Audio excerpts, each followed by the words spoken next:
Hi, everyone. It's nice to meet you. I'm Lizzie. How you doing, Lizzie? I'm doing great. Thank you for asking. Hello.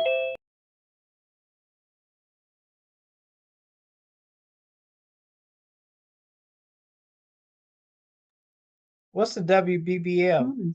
I mean, the NBBL.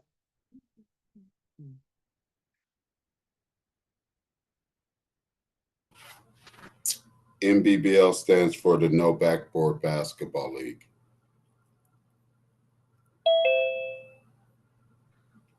Yeah, I think Mike was telling me something about that earlier. I'm part of the WFLA. I own a team called the Mississippi Cobras. Nice. Repeat that, please. WFLA. What's that stand for? Women's Football League Association. Got it. That's the flag football, women's football league, right? Yep. It's not flag football though. It's full contact sport. Oh, it's full contact. Oh yeah, it's regular football. What's up, Mike? What's up? What's up, Thomas? Good to see Mark here. My roughness here today. It was a lazy day doing some yard work. So Mark and Thomas are going to be our featured speakers today. We'll give it to about 5 minutes past to let people come on board, and then we'll get started in this conversation, this discussion.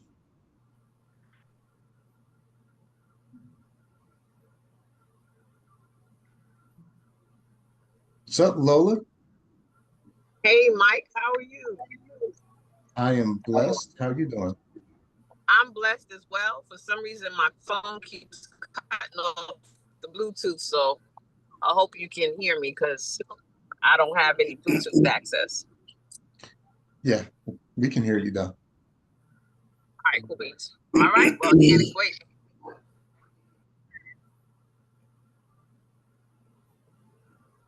So we'll give it a few more minutes to let people trickle on in.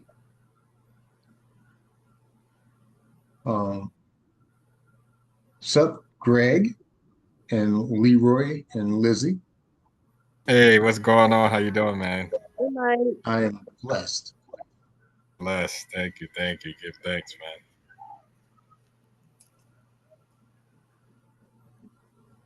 How are you doing, Leroy? I'm doing great. Thanks for asking. Amen. Amen. Glad to have you here. Thank you. I see Mike Johns has stepped into the building. What's up, Mike? Hey, how you doing, good man? Oh man, I'm blessed. I'm blessed. I like to hear that. You going to the Bitcoin conference in Vegas, right? Yeah, I'll be there. All right. Bitcoin. I'll see you there. That's awesome. You'll be there tomorrow too? Yep. I'll be there for the week. Oh, right on. Give a couple more minutes to let people still trickle on in, and then we'll get started on having this conversation about Black ownership in sports.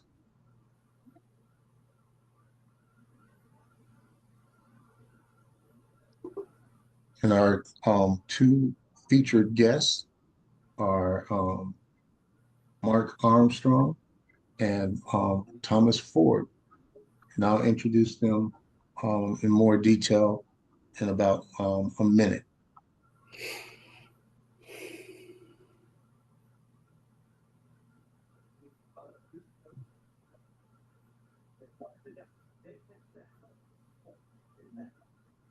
I think next time I'm gonna have some background music for the first 5 minutes. Every day is a learning day. Every day is a learning process, my man.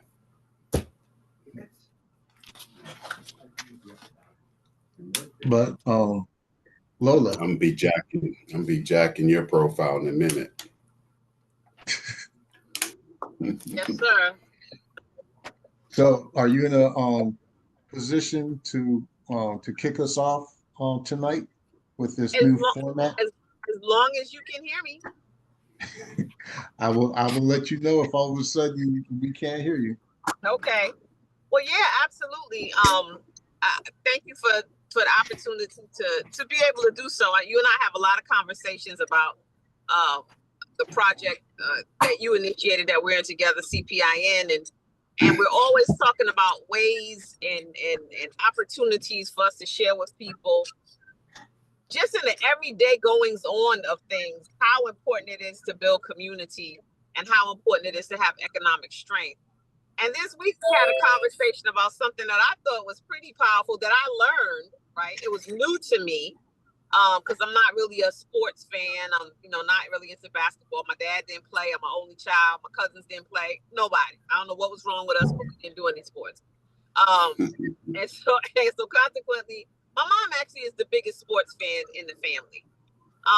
But you brought this to my attention, and you compared it to something that happened in the past when it comes to who's playing, who's on the court, and what value is given to who is and who is not on the court. And so I'm super excited to hear what this conversation is going to sound like, especially with your guests on, because I'm looking forward to learning some new stuff. So I'm telling you guys who are on the call, pay attention, take notes, because in learning these types of things, what I'm learning more and more every day is our lack of education has us where we are as a community.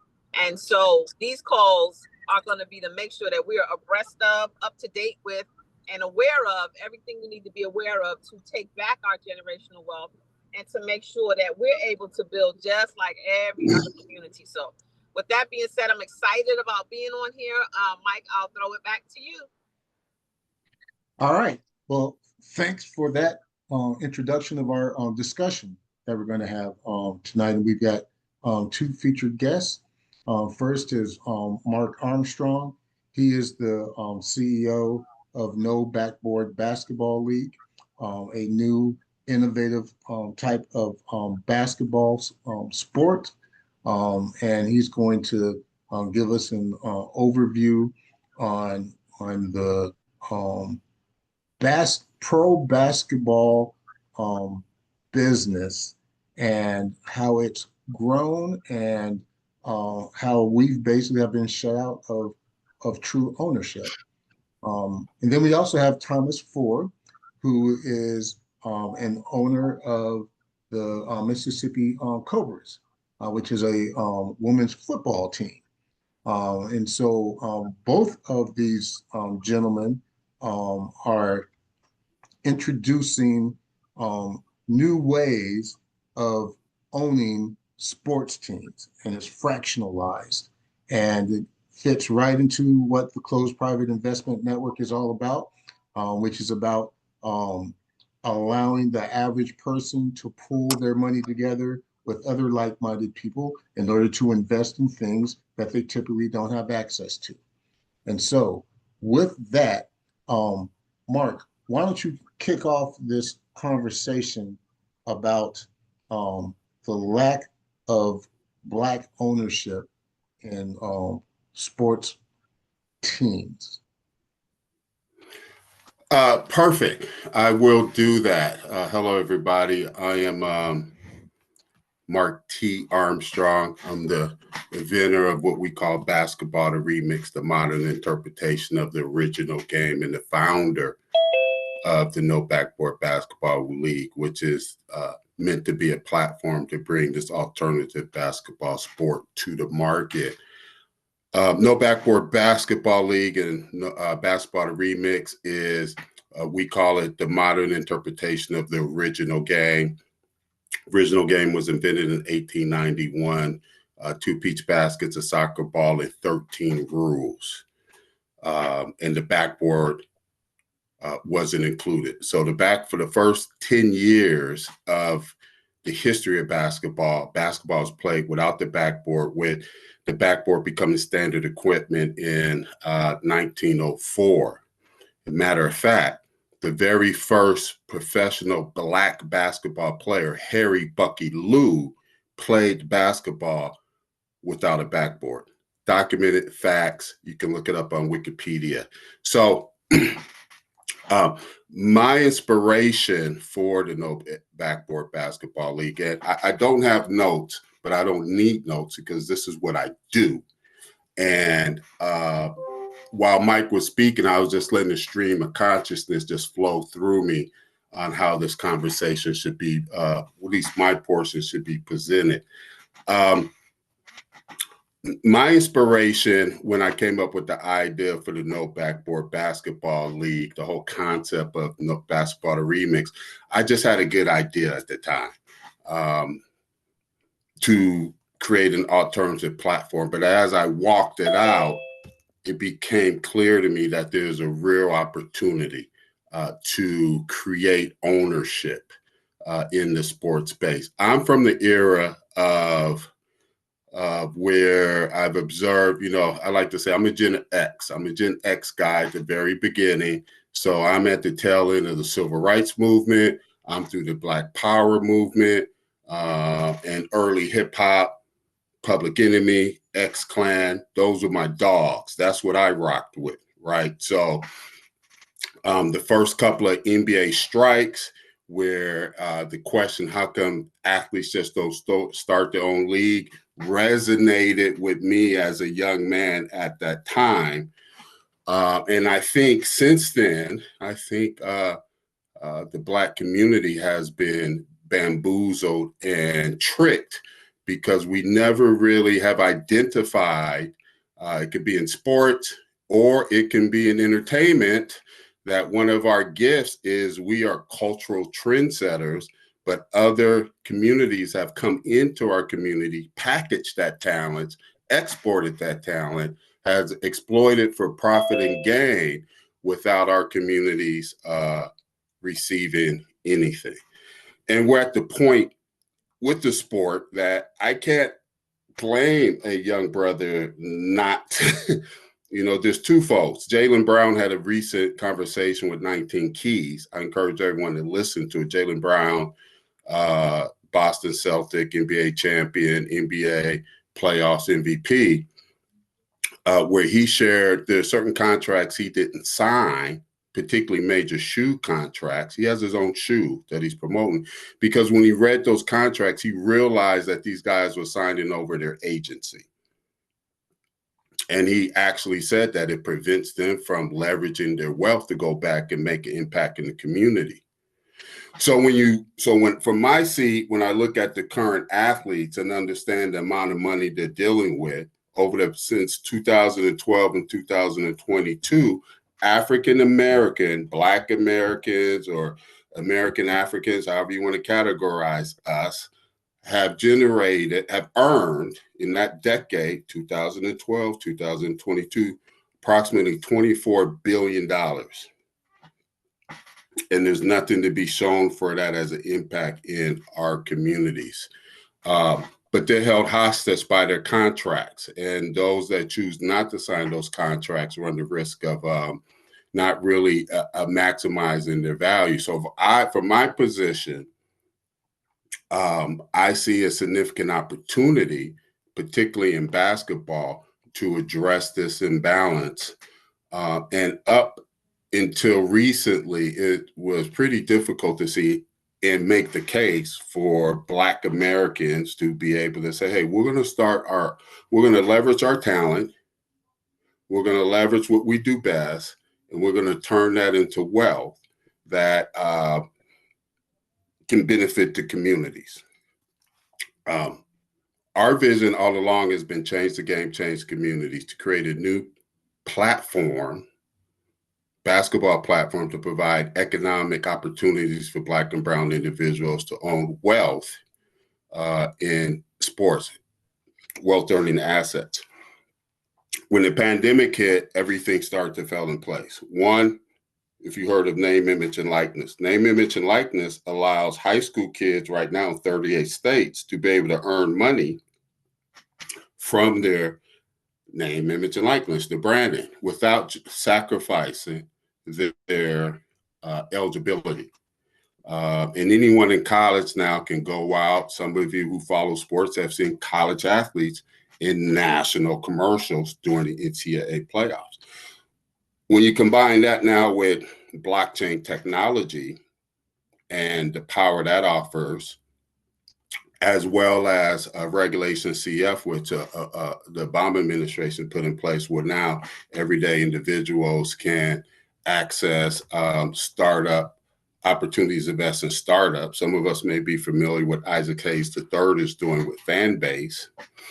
Everything's in place now for communities to be able to organize themselves in a manner where they can, through a cooperative effort, actually build new industries that can benefit that community. Communities are the new market. And that's something we all need to start understanding. Communities are the new markets. We're going to see a tremendous fractionalization and fragmentation happen as AI, blockchain, and these other technologies come out into the world, and communities, economic communities, start to close themselves in and leverage those tools to work amongst themselves to benefit themselves. So the No Backboard Basketball League is a response to the fact, as Stephen A. Smith mentioned recently when they was discussing Maverick Carter's role in working with Saudi investors on looking at launching a new global league, like an F1 league, that at the end of the day, NBA owners are not going to give up the most important thing, which is equity, ownership. That's not happening.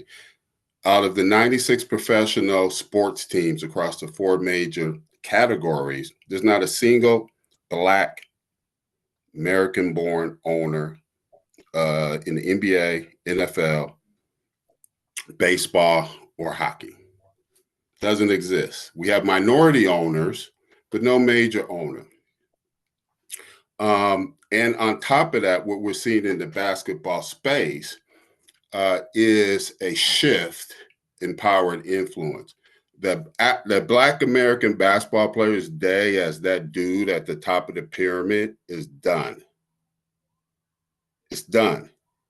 And I have the receipts that I called it 15 years ago. That this day we're experiencing right now, we just have our 7th NBA MVP. That's an international athlete. The United States has not produced an NBA MVP in 7 years. And the foreseeable future, I would put my money on the fact that we're going to go the rest of the decade, 10 years straight, with an international MVP of the NBA. 15% of 27% of the NBA is international right now. I can't push back much on that because it's a global capitalist system, right? But the NBA is itself, how did we get there? Well, the previous 2 decades, the NBA has invested in Europe, and we're seeing the results of that. Now the NBA is 3 years in with an investment in Africa.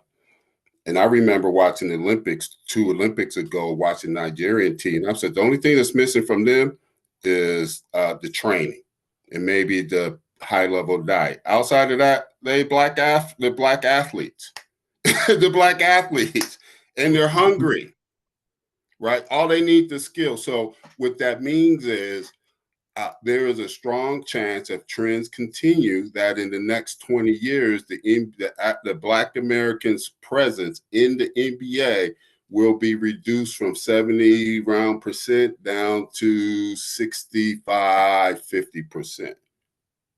In college, this is what really gets me going, is that in college, 15% of Division I athletes are international athletes. That means they're taking scholarships from American athletes, and majority of American basketball athletes at the college level are African Americans, right? So those are economic opportunities now with NIL that we're losing. And these are also educational opportunities that they can leverage into opportunities. Hey, college opened the door for me, first generation, to get into corporate. Don't like corporate, but gave me opportunity to get into corporate. And those opportunities are being squeezed away by these other forces. So, and this is consistent, and I'll wrap up my statements with this. A couple of key historical points to understand, which makes sense with this Caitlin Clark and Angel Reese analogy that Mike has been sharing with people. One, the NBA, when it was founded, could have started with a Black-owned franchise.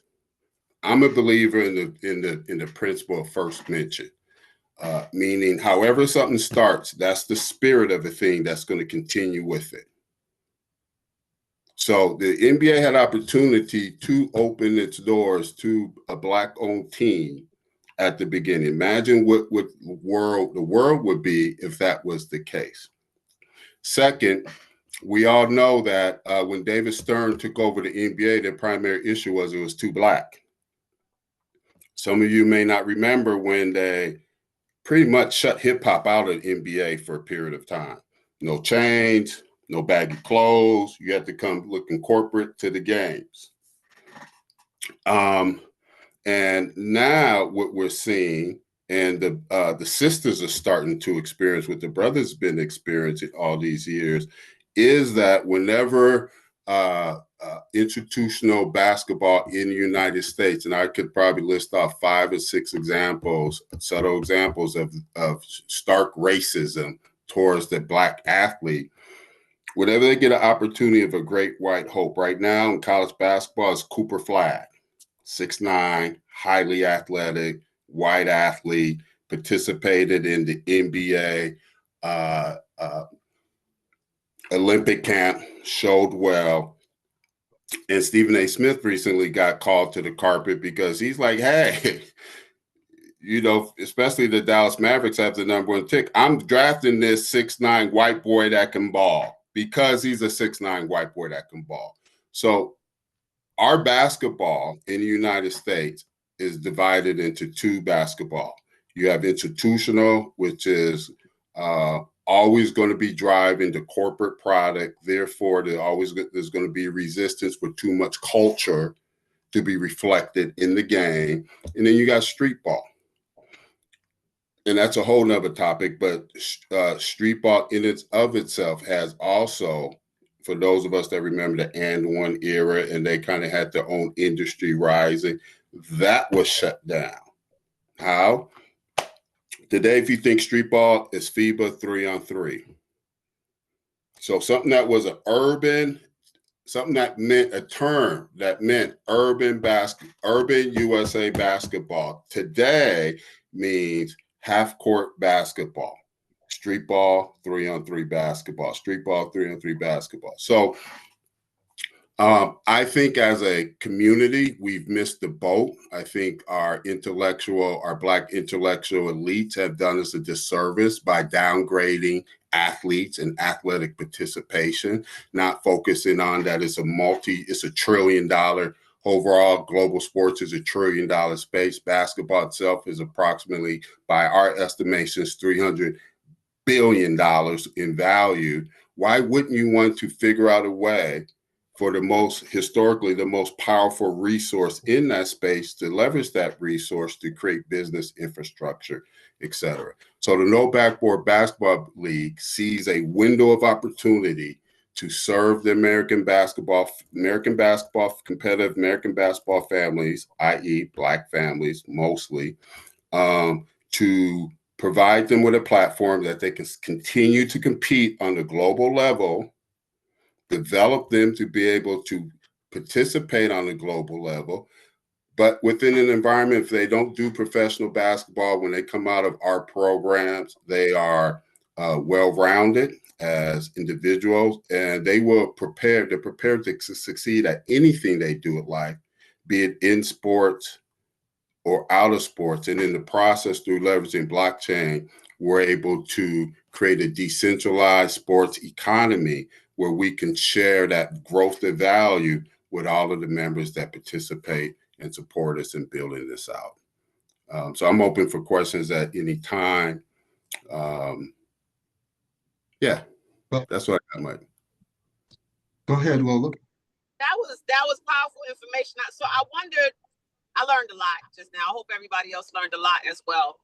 One of the things I wondered is, a lot of times when something that we perceive to be negative or not how we want it to show up happens, it provides an opportunity. So how do you directly correlate what you're saying is happening as a space of opportunity for those of us who are listening on the call right now?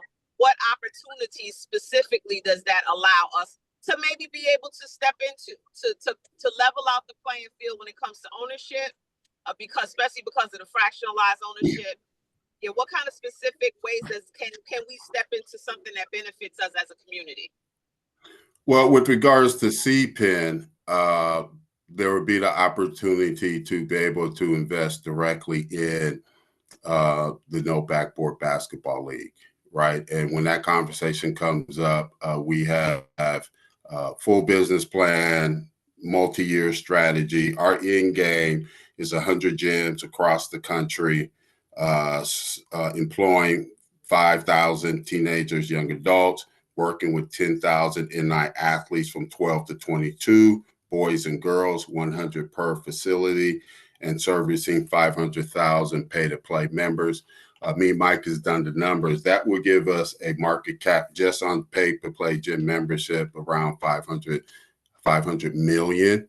And then we believe with the ancillary revenue streams that we can generate from equipment sales, merch, monetization of content, as well as working with NI athletes, we are well on our way for a market cap of $1 billion. So the CPIN was going to provide opportunities for people to get in early and to participate in getting some equity in that, as well as we're leveraging blockchain technologies to launch what's called the utility first NFT, non-fungible. NFT is, they tried to make it a dirty word, but at the end of the day, it's a tool that allows you, an owner, to have a digital asset and have access to exclusive opportunities, entertainment, education, etc. So on that end, our community that holds these NFTs gets first access and opportunity to everything that builds out that ecosystem I just described, right? So the facilities, equipment, what have you, there's hundreds of possible opportunities for vendors, contractors, talent, a variety at various levels, be it local, regional, national, that ultimately is going to be made available to people who are part of that. So there's going to be a direct equity opportunity through CPIN in the very near future, as well as participating with our Utility First NFT project. And through that, you're going to have access to be able to buy into equity into those 100 gyms I mentioned. And we already have slated about 7 companies that will spin out of this as we prove it and start scaling it. And so you made a very important point, Mark, in that we have the opportunity to build our own ecosystem, right? Rather than trying to participate in the system that currently exists through technology and cooperative group economics, we can set up our own ecosystem. And so that's actually a very good lead into what Thomas Ford is doing. And so, Thomas, can you talk to us a little bit about what you're doing with the Mississippi Cobras? Of course. Thank you very much. My name is Thomas Ford, everybody. I hope everybody's doing okay this evening. I am a 21-year veteran of the U.S. Navy. I am the owner and founder of FatFi.com, which is we are the one of the few Black-owned blockchains and active trade crypto site. Okay, one of the very few. I'm also the owner of the Mississippi Cobras. All right, for the WFLA that will be kicking off in June of 2026. That's our first game, actually, in June 2026. You're gonna love me or you're gonna hate me. I'm gonna keep it 100. Okay. Everything that the gentleman was saying, he's spot on. But I believe that there is a huge, huge, huge, and when I say huge, there is a huge discrepancy. And that discrepancy is that everything takes money. And that is the backbone for everything that we need to do. Is going to require some type of funding, some type of financial instrument for us to move from point A to point B. Now, from everything that we have done, everything we've worked to create is always had, and I'll say this, and I don't have a problem saying this, I always had some white person in the background who's giving us money to do something that we wanted to do. And the minute that they don't like something we're doing, guess what they do? They take away the money. Seriously, even with and one, they took away the money. The XFL, they took away the money. The minute that something happens that they don't like, they start to talk about, well, we're going to take away the money and you're not going to be able to operate. They control the money. It's time for us to stop letting that happen. And that is the reason why I have always been a proponent for us to, just like Greenwood, to have our own sovereign economics, okay, to be able to build on our own economy without having to worry about the government taking away from us, betting on us to fail because we don't have enough money to succeed. And that's exactly what I have created when it comes down to fatfi.com, is a economic ecosystem where we can pool our money resources together, utilizing a crypto coin resource that's backed by real world assets. Just like the US dollar used to be backed on gold, we got gold, silver, all kinds of stuff that we back it on. That means that if we would never go into a point to where we won't have the necessary resources at our disposal to be able to move forward, where someone else can take away or control our resources. Since the Patriot Act, the government has been wildly saying, "Oh well, I think your money, you got your money illegally, so I'm going to take your money," or I think that you've with money laundering, so we're going to take your money, and they just done it frivolously, without no just cause, without no justification, not even going to the courts, because they could do this. They could literally close your bank account just because the SEC says, well, we want to freeze on this person's bank account. It's done happened before. I got a friend of mine that just literally got away from that. It's time for that to stop. We should be the ones that dictate how we spend our money, not the federal government, not any type of government, if you ask me. Okay, we should be the ones. We should take the role and responsibility on how we spend our money, regardless of what we spend our money on, and how we make our money, regardless of how we make our money. No one should be able to dictate that to us, because believe it or not, it is supposed to be what? Our money. So that is the backbone of what is necessary for us to come up as a community. That's why Greenwood was so important, because it created its own economy. It did not trade with the United States. It traded overseas, just like California is trying to do right now, is not trade with the U.S. government, not depend on the resources from the U.S. government, but depend on your friends, family, people you know, to help bring any type of commodity that you may need from overseas, if that's what you need it for.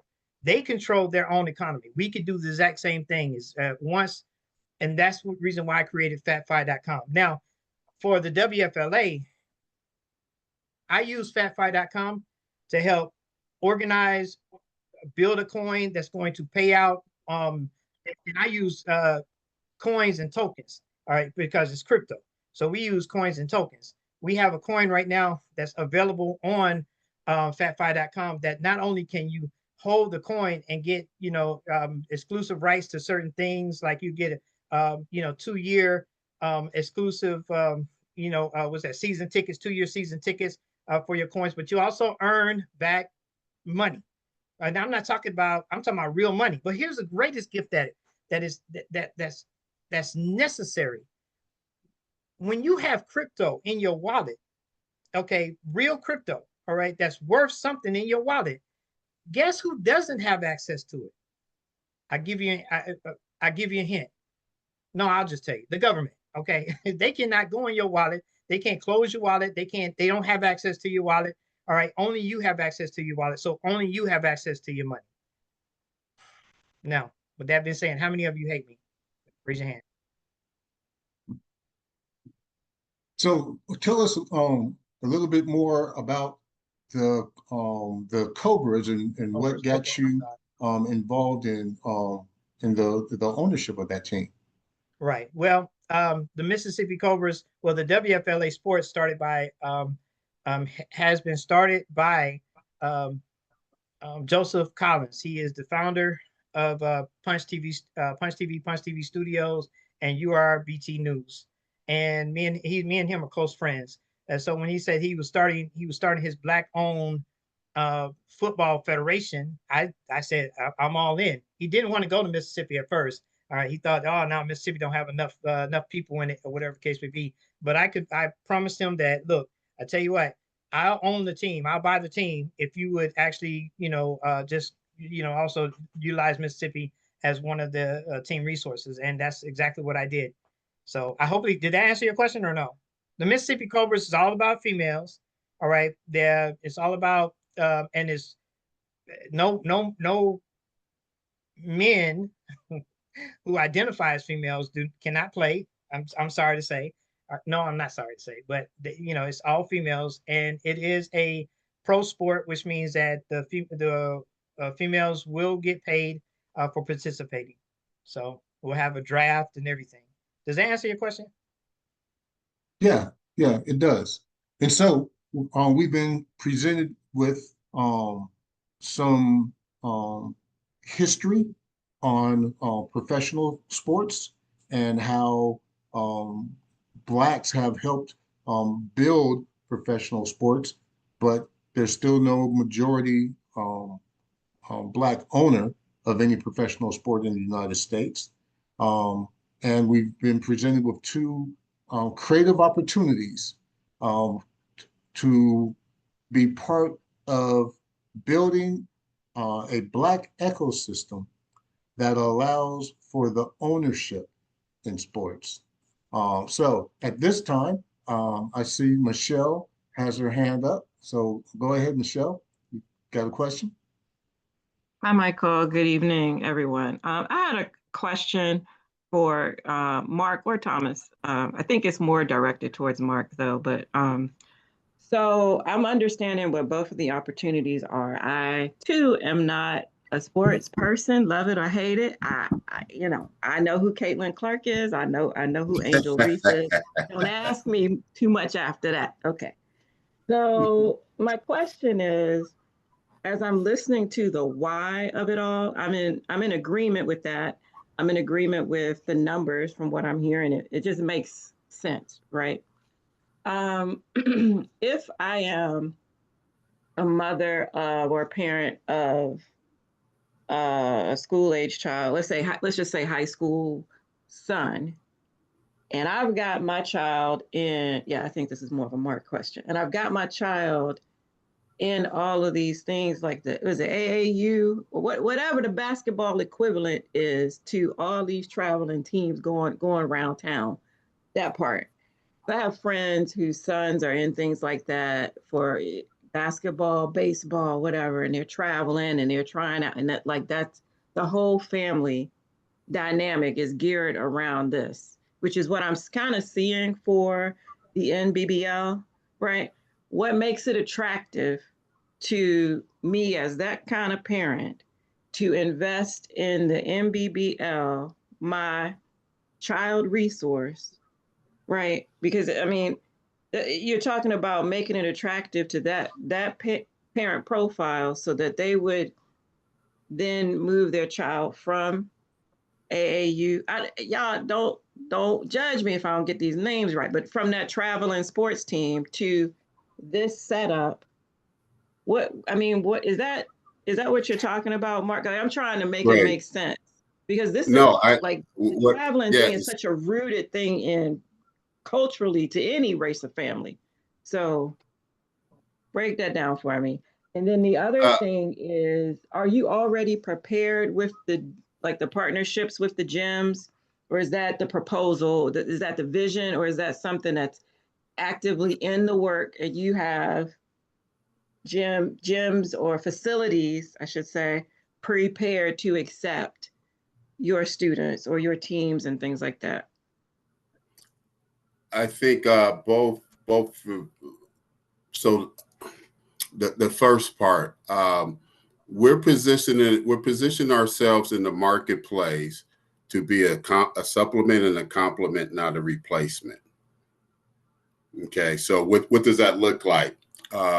We're targeting competitive basketball families. These are families that raised their hands and said, hey, if we can get our son a partial scholarship and paid for, but now it's not even that. Hey, if we can get our son making some money and cover his costs for this thing he loves, and he can go to college and get a degree and get paid through NIL while he's getting a degree, those who we're targeting. So our plan and our positioning in the marketplace initially is we're going to complement that.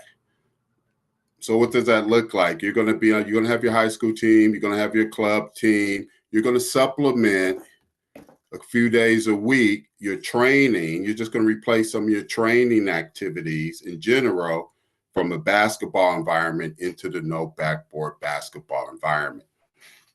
Now, our plan is the best of the best, or those that raise their hand and align with what we want to create as far as a culture, will have NIL opportunities as well. So what we see when we get our facilities in across the country, so we are in development with that piece, is that an athlete can participate as a brand ambassador, train in the NBBL environment, work with the NBBL to build the NIL education, proper legal structure, LLC, et cetera, establish their individual brand, and help them monetize themselves through the NBA platform in high school and as they go to college. What we believe that ultimately looks like is that we will have our brand ambassadors across the country, high school kids, in a position to make an economic contribution to their families while they're still in high school. What I'm really excited about is taking this new model and be able to go into communities currently that have these services have left, put up a gym, and we'll subsidize some of those memberships for some of those families initially, understanding that we have a path to monetize them, let that initial monetization pay for their services, and now the overflow they get to start putting in their pocket. We think that is a healthy way to establish that relationship. So they don't expect anything for free, nothing's entitled, but from an early age, they understand the work compensation dynamic. With regard, so that's what we're envisioning, and I'll give you guys insight. I've already validated that this technology can be done, and I'm working on putting the team together to execute this. We have a concept called a baller's token. So all of you that have kids 10, 12 years old, pay attention, because this may be available in the next 3 years or so, is they can have a digital token that'll be soul bound. Shout out to Mike Johns. Be soul bound, tied to them through the KYC for the entire life. They're not selling this. They're not selling it. In addition to it being their resume for the entire career in the NBBL for life, it's also their tool to be able to monetize themselves. So they will be able to participate in the NBBL event on the weekend. We can take some highlights. They can be featured in a particular highlight. That highlight can be circulated throughout our media network, And when that highlight's monetized, that athlete will get a percentage of that ad revenue automatically sent directly to what's called their digital wallet. So this is we're turning the economic model in sports on its head.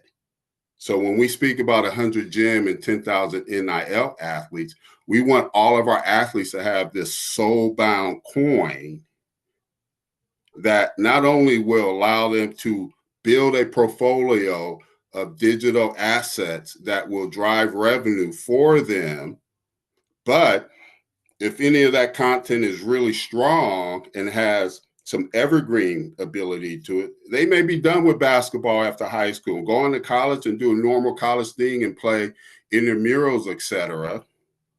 But that soul-bound token could still be generating evergreen royalties for them. For example, I just saw Baller's Life just put out a video the other day of Zion Williams when he was in high school. I don't think Zion's getting paid for that. So those are some of the examples there. So part of the use of funds through what we're going to do with CPIN is to get into our showcase gym. Members of CPIN that invest in that, as well as the U-Hoop Society, will have the opportunity to be hands-on as we work with our first roster of NIL athletes and be able to influence and have impact on how we develop from that point on. Did that give you answer your question, Michelle? It did. Thank you. You're welcome. All right. Next we have Jamal. You want to unmute? Jamal. I'm here, man. I'm here. What's good? You're muted again. Yeah, you muted yourself again. Can you unmute?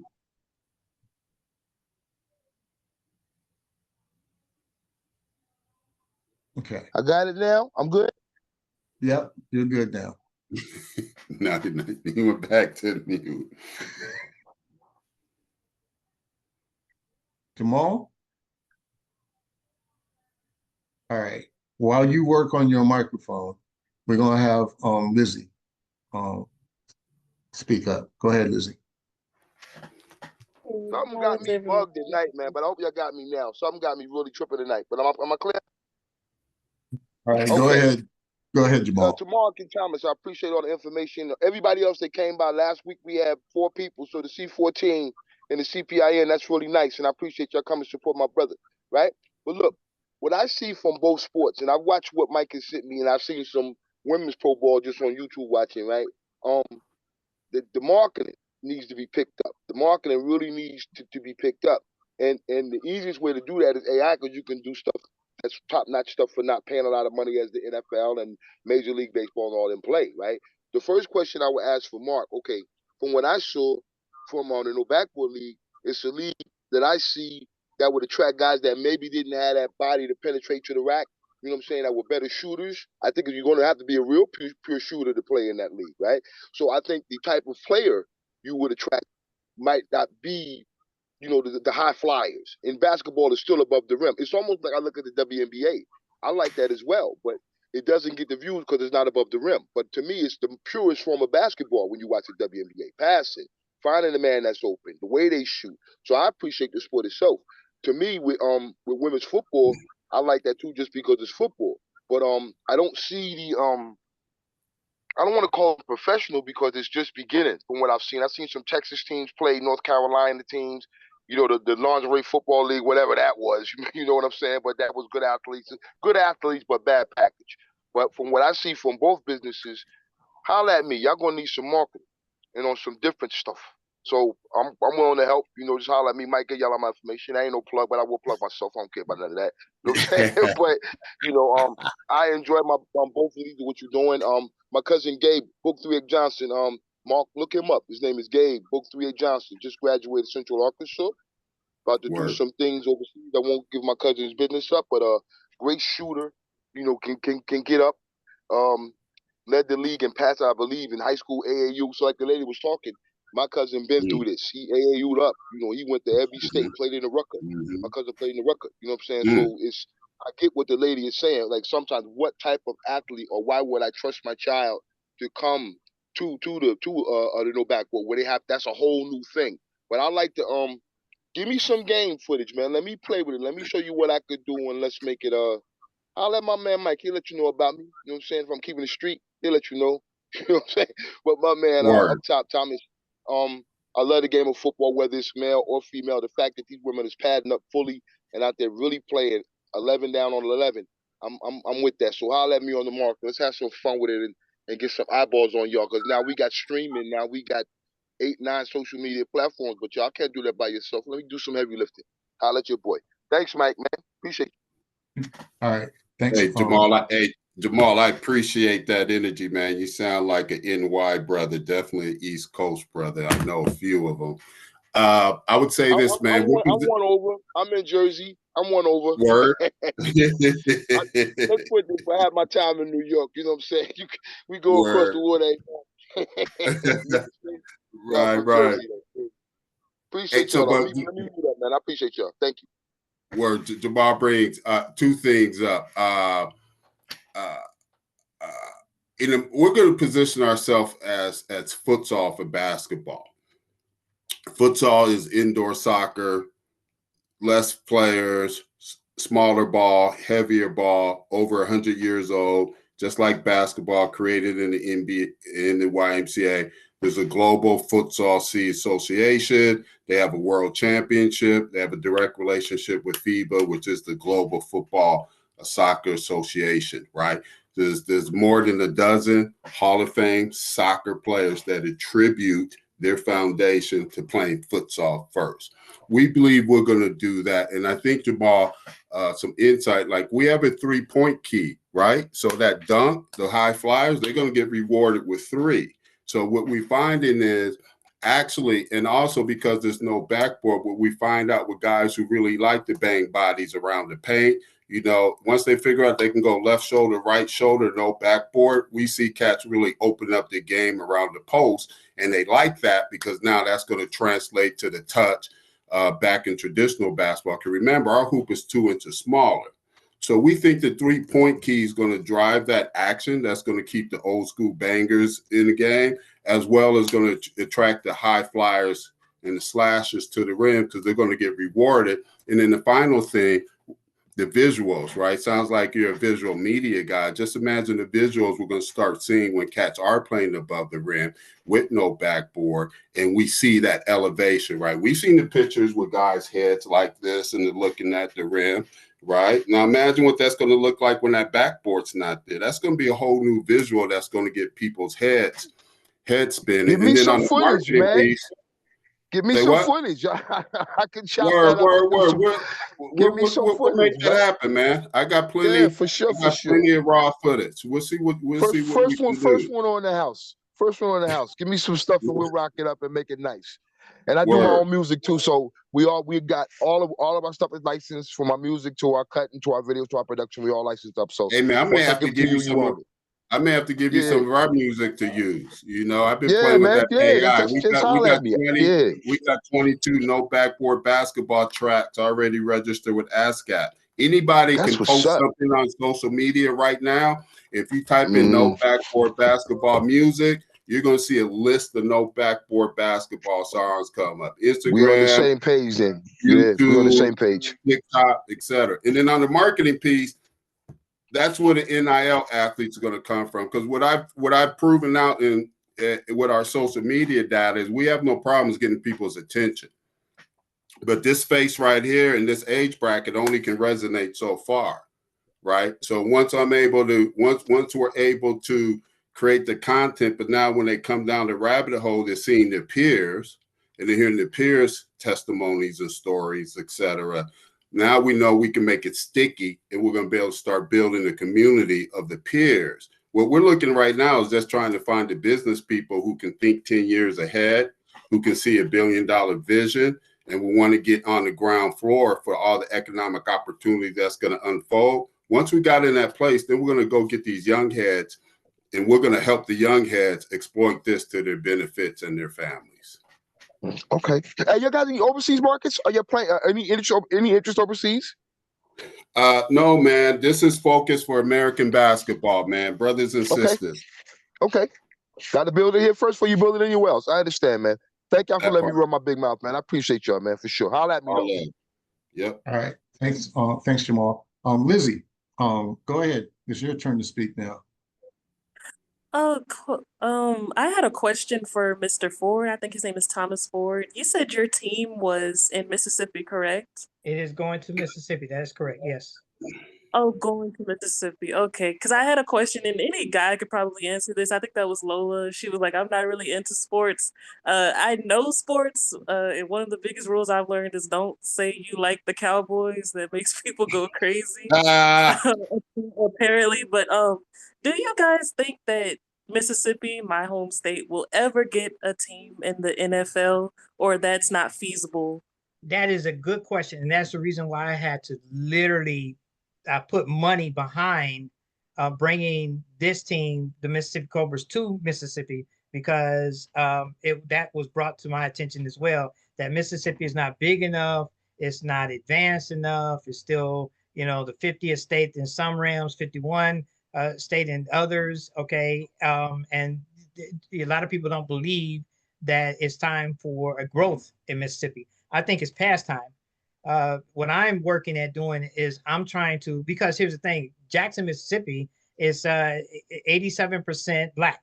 Okay. Most of the surrounding cities are as populated when it comes down to Black Americans as Jackson, Mississippi, Utica, Clinton. Okay. So it's past time for us to actually bring forth economic growth in Mississippi. And why not it be us?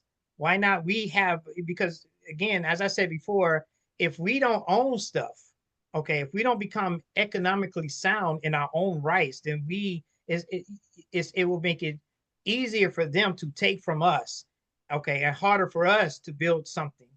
All right. So hopefully that answers your question. Yes. It did. Thank you so much. And real quick, I do want to. I'm gonna share a graphic, and because this is all about ownership and equity, and because of technology, we have the ability to raise capital among ourselves in a way that we haven't had before and on a scale that we haven't had before. And the opportunity to invest in professional, semi-professional leagues and to own sports teams is huge. And so I'm going to share a graphic of the WNBA's revenue over the last 10 years. And what you will see is that starting in 2023, when the great white hype, Caitlin Clark, got into the league, that the revenue skyrocketed. Okay. And so, and we have not participated in this increase. And so it's time for us to figure out how to bring our money together collectively and to invest in owning sports teams. Now, Thomas, did you want to finish this off by sharing something from your screen? I do, if that's okay. Go ahead. Okay. And even though I know this is profoundly about sports team, okay, but it believe it or not, this is the foundation of something even greater than that. It's about having our own economic structure, all right, and being able to own oil companies, okay, more and more farms for food and things of that nature, making our abilities to be so economically sound and our sovereign economics that it will be really hard to kick us down when we start building together. And that is the whole principle of things. And if you don't mind, I want to share my screen. Is it okay with everybody if I share? Yeah. Does anybody? Go ahead, Thomas. All right. I just want to make sure. I don't want nobody beat me up too bad. So, what I have created is our giving us our ability to let me go here. Our ability to create our own independent ecosystem economically. So, as I stated before, I am one of the extreme few Black Americans. I'm biracial, by the way, so I'm mixed black and white. All right, I'm one of the very few who has its own blockchain. All right, and its own trade ecosystem. All right, and hopefully, does everybody see my screen or no? Yeah, we can see it. Okay. We have we have currently over 5,000 dedicated users, okay, that are using us to trade. We trade, okay, from Bitcoin, all the top 10, as well as we also trade and allow for people to make money off of products and other services. As you can see, the Mississippi Cobras is right here because right now what we're doing is we are allowing people to actually buy against the Mississippi Cobras, and I say against, but to participate in the Mississippi Cobras. All right, and also make money. You're not just buying onto something. You're also making money behind the Mississippi Cobras, even if the Mississippi Cobras, even from now until the actual Mississippi Cobras start playing. You could buy one of the tokens, okay, and then stake the tokens as well. All right, and we made it as simple. A lot of times when you get onto a lot of these crypto platforms, it makes it incredibly difficult, all right, or they make it very complicated for you to understand. Our system is not complicated in any form or fashion. It's very simple to understand. You can do whatever you need to do. You can buy, and we use one currency that we trade on, which is the USDA. And what do I mean by trade on that? I mean that you would have to buy USDA in order to buy any other cryptocurrency or any other token in order to make money off of it. All right. So this is something that I think that even if you're not into crypto, all right, and you're thinking about making money off of crypto, we have the solution. And the idea is simple and as plain as anything else is to protect your money from the government or anybody else that would try to take your money from you. And it help us to create ownership and our own independent sovereign economy that is similar or will be more advanced than Greenwood. This is exactly what I'm doing. This is why I'm doing it, so that like the no backboard basketball will be able to have more and more money, more and more resources without anybody saying, you know what, we're not going to put no more money in your team, and then allowing that team, to hurt or them to go bankrupt, whatever the case may be. Why? Because they don't control our resources. We control our resources. We control our resources. What is better in life than knowing that no one can take your money away from you? What is better? Anything? Anybody know what is better? I don't think of anything, so personally. But this is the reason why I have created fatfi.com. I would really greatly appreciate it if, even if you don't use the platform, just take a look at it. We have, of course, if you need to understand it, we have our help center tutorials. If you have any questions, our support, and it's all Black owned. Let's just be clear. There ain't no white folks in this. just, just to be clear, it's totally Black owned. All right, and we control the narrative. We control our destiny. All right, so we live and die by our hands. And again, our Mississippi Cobras is right here. If you buy, okay, any of our tokens, you can trade it for season tickets, t-shirts. You could do a multitude of things, and as well as trade it in for cash value, because it will grow. The more people, as you see right now, we went from 1 cent to 8 cents right now, because people are literally buying our tokens. They are buying our tokens. They are currently right now buying our tokens. There's no ifs, ands, buts about it. All right. And they're making money off our tokens. Every time you stake it, yeah, and you make real live money, you'll be able to trade it back for USDA and then cash it in. And cash it in, let me just say, when you're ready to cash in your token through our system, you can get it for Western Union, You can get it through MoneyGram, Cash App, or bank-to-bank wire transfers. Now, if you do Western Union, Cash App, or MoneyGram, it's going to require KYC, which means that we're going to need some additional information from you in order to give you cash. All right. If you do bank to bank, well, you just put your banking information in there. All right. And it takes anywhere from 24 to 48 hours to post in your bank account, depends on your bank. But with Cash App, Western Union, and MoneyGram, it takes within 10 to 15 minutes. You don't get no better than that. So, Thomas, I definitely want to thank you for the introduction to fatfi.com. We will be doing a Sunday discussion regarding crypto and blockchain technology, and how we as Black people need to be involved in that technology, as well as AI. And so we are at the top of the hour, and it's been a very spirited conversation. Does anybody have any last words or any last comments that they'd like to make? I do mine. I would like. Go ahead. Go ahead, please. I am humbled. I am humbled. I am 120% humbled. Okay. I am humbled by the fact that you all are here and participating and listening to what we're doing.